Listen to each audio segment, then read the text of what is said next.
एक Boeing 787 Dreamliner, 30 second की उड़ान और फिर एक विस्फोट। 241 लोगों की जान चली गई, लेकिन एक इंसान जिंदा बच गया।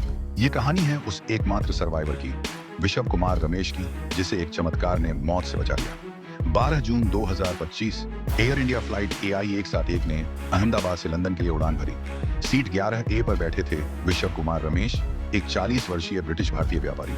कुछ ही सेकंड बाद पायलट का संदेश आया, मेडे, नो थ्रस्ट फॉरवर्ड जा रही है। और फिर वही हुआ जिसका डर था, जहाज दुर्घटनाग्रस्त हो गया। विशव कुमार की आंख खुलती है, चारों ओर लाशें, मलबा और आग। सीट 11A के पास स्थित इमरजेंसी एग्जिट ने उनकी जान बचा ली।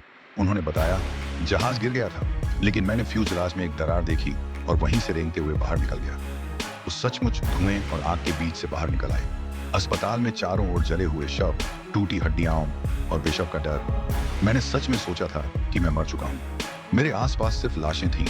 कुछ समझ ही नहीं आया कि मैं कैसे बच गया। उनके भाई जो उनके बगल की सीट 11Z पर बैठे थे, आज तक उनका कुछ पता नहीं चला है। AI 171 क्रैश में 259 मौतें हुई, 241 फ्लाइट में सवार और 28 जमीन पर। ब्लैक बॉक्स मिला, मेडे की रिकॉर्डिंग भी मिली।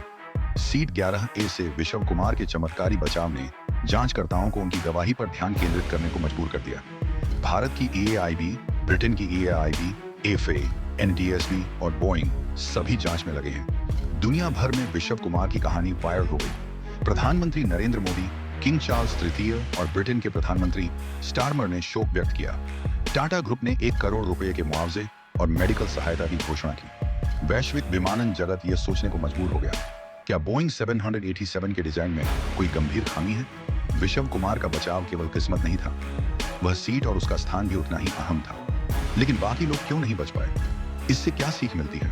इमरजेंसी एग्जिट के पास बैठने का महत्व, बचाव के रास्तों की जानकारी, विमानन सुरक्षा नियमों की गंभीरता।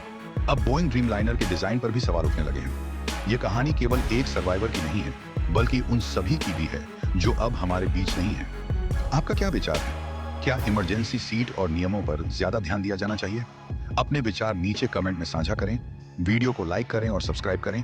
पास्ट टू प्रेजेंट के साथ जुड़ने के लिए मिलते हैं अगले वीडियो में।